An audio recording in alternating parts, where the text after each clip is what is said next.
दिल्ली के जोरबाग में जिस करबला की जमीन पर कब्जा करने का आरोप अहमद पटेल पर वो लगा रहे थे, आज उस केस के बारे में आपको बताता हूं। जोरबाग में जो दिल्ली का बहुत पॉश इलाका है, वहां करीब 10 एकड़ में करबला की जमीन है। करबला में 700 साल पुरानी दरगाह भी है। यह देश का सबसे पुराना करबला माना जाता है और इसकी कीमत करीब 2000 करोड़ रुपए है। 2000 करोड़ रुपए की जमीन। यहां पर 2 एकड़ में राजधानी नर्सरी बनाई गई है और बाकी की जमीन पर कब्रें हैं या दूसरी चीजें। जोरबाग दिल्ली के पॉश इलाकों में से एक है और यहां की प्राइम लोकेशन पर यह वक्फ की जमीन है। खुद अंजुमन हैदरी के जनरल सेक्रेटरी ने बताया कि अहमद पटेल से इसको लेकर कई बार उनकी मुलाकातें हुई और अहमद पटेल ने कई बार कहा कि जमीन को तुम लोग छोड़ दो। फिर सोनिया गांधी तक से मुलाकात की गई, लेकिन कोई सुनवाई नहीं। एक बार सुनिए वो लोग क्या बता रहे हैं। पटेल साहब से मेरी खुद की कम से कम 100 मीटिंग हुई होंगी। 10वीं बार मेरी डायरेक्ट, तभी तो उनके घर के एड्रेस से मुझ पर FIR होती थी। मैं उनसे रेगुलर मुलाकात जब होती थी, हम उनसे बात करते थे कि आप ये क्यों करा रहे हैं, तो उन्होंने कई बार डायरेक्ट कहा कि नहीं आप इसको विड्रॉ करिए। मैं सोनिया गांधी जी से मिला कल्बे जवाहर साहब के साथ, उनके सामने सारी बात हुई। सोनिया गांधी जी ने कहा कि नहीं ठीक है कि हम इसको इमीडिएटली इसके ऊपर एक्शन लेंगे। सिर्फ वो दिखावा रहा, बातचीत रही, कोई एक्शन नहीं हुआ। ये जो जगह आप देख रहे हैं ये 10 एकड़ जगह है और कहां पर है? दिल्ली के जोरबाग में। वो एरिया जो दिल्ली का सबसे पॉश एरिया माना जाता है। इस बड़ी जगह को कब्जा करने की कोशिश की गई और ये भी समझिए कि किस तरीके से ट्रस्ट के लोगों ने इस जगह को बचाने में एड़ी चोटी का जोर लगा दिया। देश में जगह जगह प्रोटेस्ट किए गए। किसके खिलाफ? कांग्रेस के एक बड़े नेता अहमद पटेल के खिलाफ। साल 2013, साल 2012, साल 2011 दबा के बहुत सारी जगहों पर प्रोटेस्ट किए गए। इस पूरे केस से अहमद पटेल को कानूनी लड़ाई का भी सामना करना पड़ा। जोरबाग वाले केस में अहमद पटेल के खिलाफ FIR हुई आखिरकार। 2018 में दिल्ली की कोर्ट ने अहमद पटेल को सम्मन भेजा। हालांकि 2019 में अहमद पटेल को इस मामले में राहत मिल गई थी। इस पूरे मामले में अहमद पटेल इंपॉर्टेंट नहीं है। सवाल यह है कि इस तरह की चीजें चल रही थी और जो लोग इसको देख रहे थे, झेल रहे थे, वो कैसे इस नए कानून का विरोध कर सकते हैं? आज कांग्रेस के नेता जिन मुसलमान धर्मगुरुओं के कंधों पर बंदूक रखकर चला रहे हैं और वक्फ के नाम पर देश भर में माहौल बना रहे हैं, यही कांग्रेस उन्हीं मुस्लिम धर्मगुरुओं के साथ क्या करती थी? इन्हीं मुस्लिम धर्मगुरुओं को सड़क पर उतरना पड़ता था। और बात सिर्फ कांग्रेस की नहीं है। वक्फ की जमीन पर कब्जा करने का आरोप आम आदमी पार्टी के नेता अमानतुल्लाह खान पर भी लगा है। जोरबाग करबला की देखभाल करने वाले ट्रस्ट अंजुमन हैदरी ने अमानतुल्लाह खान के खिलाफ भी FIR दर्ज कराई है। सुनिए एक बार कैसे वक्फ की जमीनों पर कब्जा करने के लिए बाकायदा गिरोह की तरह काम हो रहा है, यह आरोप लग रहा है। अहमद पटेल के साथ ही अमानतुल्लाह मिल गए, फिर अमानतुल्लाह खान इस पूरे गैंग में शामिल रहे और अभी अमानतुल्लाह खान कौन? अमानतुल्लाह खान जो आपके नेता हैं, उनके खिलाफ अभी हमने FIR कराई। इस जगह के लिए अमानतुल्लाह खान ने भी हड़पने के लिए पूरी ताकत लगाई, पूरी ताकत लगाई। कोर्ट के अंदर झूठे एफिडेविट दिए और उसके बाद में यहाँ पे अभी गुंडे भेजे। अभी पिछले 2 साल पहले वो तो आप समझिए कि उस टाइम पर जो होम मिनिस्ट्री से बहुत उसमें हेल्प हुई और राजनाथ जी के यहाँ से हेल्प हुई और जो गुंडे अमानतुल्लाह ने भेजे थे वो 72 दिन तिहाड़ जेल में रहे। तो ये जगह बची, नहीं तो ये गैंग जो अहमद पटेल साहब और इन सबका ये वक्फ माफिया एक ऑपरेट करता है, जो वक्फ माफिया वक्फ की जमीनों पर कब्जा करता है। इसी तरह से कई नेताओं पर वक्फ की जमीन हड़पने या कब्जा करने की कोशिश के आरोप लगे। ऐसे ही एक नेता हैं चौधरी मतीन अहमद, जो फिलहाल आम आदमी पार्टी में हैं। मतीन अहमद दिल्ली वक्फ बोर्ड के अध्यक्ष रह चुके हैं। मतीन अहमद के बारे में MA चांद ने RTI के हवाले से खुलासा किया था, जिसके मुताबिक 2011 में लोकायुक्त में मतीन अहमद के खिलाफ शिकायत दर्ज कराई गई थी। इसमें कहा गया था कि वक्फ की जमीनों की डीलिंग में बड़ा करप्शन हुआ है।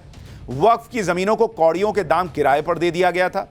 25 पैसे प्रति स्क्वायर यार्ड की दर से वक्फ की जमीनें किराए पर दी गई थी। वक्फ की जमीनों को किस तरह से औने पौने दाम पर किराए पर देने का आरोप लगा था, उसकी डिटेल सुनिएगा तो शॉक्ड रह जाएगा। वक्फ की 426 स्क्वायर यार्ड की जमीन को 5,000 रुपए, मात्र 5,000 रुपए प्रति महीने की दर से किराए पर दिया गया था, जबकि इसका मार्केट रेट क्या था पता है? 8 से 9 लाख रुपया महीना बॉस। 8 से 9 लाख रुपया जिस जमीन का मिलना चाहिए वक्फ का, उसको 5,000 रुपया महीने के रेट पे दिया गया था। अब आपको समझ में आ रहा है कि क्यों सच्चर कमेटी की रिपोर्ट में लिखा था कि वक्फ की संपत्तियों से 12,000 करोड़ रुपए आना चाहिए और आता था 150-200 करोड़। आ रहा है समझ में? इसी तरह 8,316 स्क्वायर यार्ड की जमीन को 1,717 रुपए प्रति महीने की दर से किराए पर दिया गया, जबकि मार्केट में इसका रेट 2 लाख रुपया प्रति 300 स्क्वायर यार्ड था।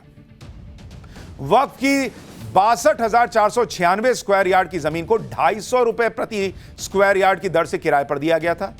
इसका मार्केट रेट 20,000 रुपए प्रति स्क्वायर यार्ड था। नजफगढ़ में 503 स्क्वायर यार्ड वक्फ जमीन को 1,500 रुपए प्रति महीने की दर से किराए पर देने का आरोप लगा। नजफगढ़ की ही 274 स्क्वायर यार्ड जमीन को मात्र 822 रुपए प्रति महीने की दर से किराए पर दिया गया। कौड़ियों के भाव बॉस, कौड़ियों के भाव। इसलिए तो मैं कई बार पूछता हूं कि वक्फ बोर्ड के पास जमीन कितनी है, यह मत बताओ, यह बताओ कि वक्फ बोर्ड ने उस जमीन से आए पैसे का क्या इस्तेमाल किया, कितने गरीब मुसलमानों का भला किया। नहीं बता पाते हैं बॉस ये लोग। हालांकि मतीन अहमद के खिलाफ कोई एक्शन नहीं लिया जा सका। मतीन अहमद को बेनिफिट ऑफ डाउट देते हुए लोकायुक्त ने कुछ महत्वपूर्ण बातें कही। लोकायुक्त ने कहा था कि दिल्ली वक्फ बोर्ड के सीईओ और सदस्य पब्लिक फंक्शनरी की परिभाषा के तहत नहीं आते। इसी वजह से यह मामला दिल्ली लोकायुक्त के अधिकार क्षेत्र में ही नहीं आता। इसलिए मतीन अहमद को संदेह का लाभ देते हुए मामले से बरी कर दिया गया था। लोग पूछ रहे हैं कि यही तो सवाल है बॉस, आप कैरेक्टर हटा दीजिए, लेकिन वक्फ की जमीनों पर क्या चल रहा था वो सवाल नहीं पूछा जाना चाहिए। और यही चीज रोकने के लिए नरेंद्र मोदी ये कानून लाए। और यह बात मुसलमानों को समझनी होगी। हमारे जो रिसर्चर हैं कुंवर, उन्होंने ये सारी रिसर्च निकाली, तो उसमें हमने एक चीज और देखी। ये जो मौलाना कल्बे जवाद हैं, इन्होंने ये प्रेस रिलीज 2 फरवरी 2014 को जारी की थी, जिसमें उन्होंने बताया था कि भाई इस तरह से जमीन जो है वो कब्जाई जा रही है। और आप देखिए कि फरवरी में ये विरोध प्रदर्शन चल रहा है, हंगामा हो रहा है कि कांग्रेस ऐसा कर रही है, वैसा कर रही है। और मार्च के महीने में जस्ट चुनाव के पहले 123 प्रॉपर्टीज जो हैं वो दे दी गई थी। अगर आप देखेंगे 123 प्रॉपर्टी वो वक्फ को दे दी गई थी, आपको याद होगा, उसका नोटिफिकेशन आया था। क्या ये सिर्फ इत्तेफाक था कि फरवरी के महीने में इतना जबरदस्त प्रदर्शन चल रहा था चुनाव के ठीक पहले, मुसलमान कह रहा था कि मेरी जमीनें वक्फ की ली जा रही हैं, और मार्च में 123 प्राइम लैंड की जमीनें वक्फ को दे दी गई थी यूपीए सरकार के समय से। सोनिया गांधी के बेहद खास, उनके बाद सबसे शक्तिशाली व्यक्ति कांग्रेस में माने जाने वाले अहमद पटेल को अरेस्ट करो के पोस्टर लहराए जा रहे थे। ये देखिए आप, ये 2014 की तस्वीरें हैं, तब यूपीए की सरकार थी। मौलाना कल्बे जवाद और मुस्लिम संगठनों ने अहमद पटेल के खिलाफ सिर्फ दिल्ली में ही प्रोटेस्ट नहीं किया था, बल्कि दिल्ली से लेकर अमेठी तक विरोध प्रदर्शन हुआ। उस समय राहुल गांधी अमेठी से सांसद हुआ करते थे। राहुल गांधी और सोनिया गांधी तक अपनी बात पहुंचाने के लिए मुसलमानों ने अमेठी में प्रदर्शन किया और इस दौरान जमकर नारेबाजी हुई थी। जरा अमेठी में जो प्रदर्शन हुआ था वो भी देखिए।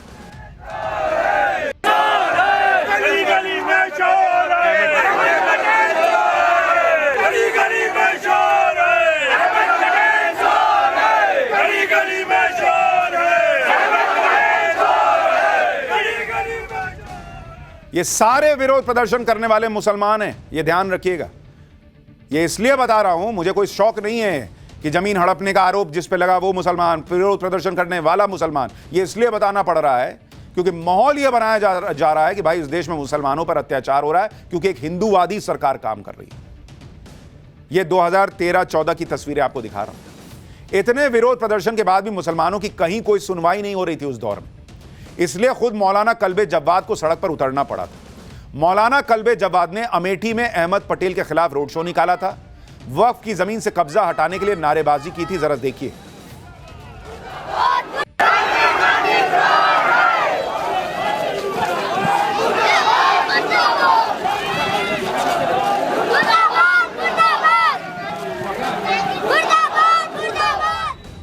ये साल 2013 की तस्वीरें हैं जिसमें मौलाना कल्बे जवाद साफ दिखाई दे रहे हैं। कल्बे जवाद ने अहमद पटेल के खिलाफ उस समय दिल्ली में अपनी गिरफ्तारी भी दी थी। मतलब 2013 से लेकर 2014 जब तक चुनाव नहीं हुए तब तक ये लंबे समय तक चलता रहा। मौलाना कल्बे जवाद ने उस समय खुलकर अहमद पटेल का नाम लिया था। उनकी सरपरस्ती में वक्फ की जमीनों पर कब्जे किए जा रहे हैं, यह आरोप कैमरे पे लगाया था। सुनिए मौलाना कल्बे जवाद का 2014 का बयान आपको दिखाता हूं, जब यूपीए की सरकार थी, चुनाव हुए नहीं थे। सुनिए। मिशन मिला था कि यहाँ वक्फ डेवलपमेंट के लिए कोई जलसा होने वाला है जिसमें सोनिया गांधी जी और मनमोहन सिंह साहब सब लोग आएंगे, लेकिन मैं उस पर शरीक नहीं होने वाला, बल्कि यहाँ मैं एहतजाज में शरीक होने आ गया, क्योंकि अब तो समझता हूँ कि जितने भी वक्त में तबाही हुई है उसकी जिम्मेदार गवर्नमेंट्स हैं, और ख़ास तौर से कांग्रेस गवर्नमेंट बहुत ज़्यादा जिम्मेदार है। इसकी वजह से औकाफ हमारे बहुत ज़्यादा तबाह हुए हैं, जिसकी मिसाल ये खुद शाह मर्दा दरगाह है कि जहाँ बहुत बड़ी ज़मीनों के ऊपर जो वक्फ माफिया हैं और जो लैंड माफिया उनके कब्जे, और जो कांग्रेस लीडर हैं उनकी सरपरस्ती कर रहे हैं, जिसमें दो नाम बहुत सामने आए हैं, एक सलमान खुर्शीद साहब का, दूसरे अहमद पटेल साहब का नाम, कि ये सरपरस्ती कर रहे हैं इन लोगों की, जिसकी वजह से ये बड़े बड़े कब्जे कायम हैं। मसला हल नहीं हुआ तो फिर हमने अमेठी में और रायबरेली में वहाँ के बहुत बड़ा प्रोटेस्ट मार्च किया जाएगा कांग्रेस के खिलाफ, और कांग्रेस ने जो वक्फ को तबाह किया मुसलमानों के, उसके खिलाफ ये एहतजाज हमारा होगा। मौलाना कल्बे जवाद 2014 में कह रहे थे कि कांग्रेस ने मुसलमानों के साथ बुरा किया है, वक्फ की जमीनों को बर्बाद कर दिया। ये वो आरोप लगा रहे थे। मौलाना कल्बे जवाद ने अहमद पटेल पर वक्फ की जमीन कब्जा करने का आरोप लगाया। साथ में उन्होंने सलमान खुर्शीद का भी नाम ले लिया था और अहमद पटेल के खिलाफ मदद मांगने सोनिया गांधी तक से मिलने चले गए थे। लेकिन आज वही मौलाना कल्बे जवाद वक्फ बिल का विरोध कर रहे हैं। वक्फ बिल से वक्फ की जमीनों पर कब्जा करने वालों पर लगाम लगेगा, जो आरोप यूपीए सरकार के दौर में कांग्रेस के नेताओं पर लग रहा था। खुद मौलाना कल्बे जवाद विरोध प्रदर्शन कर रहे थे।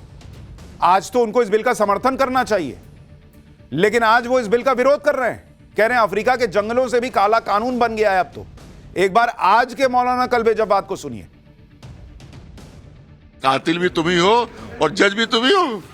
गवर्नमेंट क्लेम करेगी और गवर्नमेंट अफसर फैसला देगा। अफ्रीका के जंगल में भी ऐसा कानून नहीं है जो आपने यहाँ बना दिया। झूठ है, टोटल झूठ। हमारे मोदी जी अफसोस की बात है, या तो उनको उनके जो एडवाइजर उन्होंने गलत बताया, या उन्होंने जानबूझ के बोला, जबकि पूरा अभी चले जाइए, अभी हमने नोट किया है, ये विकीपीडिया से लिया गया है और एआई में भी है। आयतुल्लाह खमैनी जी ने ईरान के इनकलाब लेकर आए, सबसे बड़े आलिम थे वो, उनका फतवा इस पे पूरे हवालों के साथ। सबसे ज्यादा दलितों को खतरा है, क्योंकि सबसे अब इसके बाद जो हमला होगा वो दलितों पर हमला होगा। कातिल भी तुम ही हो और जज भी तुम ही हो। गवर्नमेंट क्लेम करेगी और गवर्नमेंट अफसर फैसला देगा। अफ्रीका के जंगल में भी ऐसा कानून नहीं है जो आपने यहाँ बना दिया। झूठ है, टोटल झूठ। हमारे मोदी जी अफसोस की बात है, या तो उनको उनके यही कल्बे जवाद 2014 में कह रहे थे कि कांग्रेस के राज में, कांग्रेस के रहते हुए वक्फ की जमीनें हड़पी जा रही, कांग्रेस ने सब बर्बाद कर दिया है। और आज जब यह नया कानून उस तरह की स्थिति को रोकेगा, तो आज उसका विरोध कर रहे हैं। क्यों?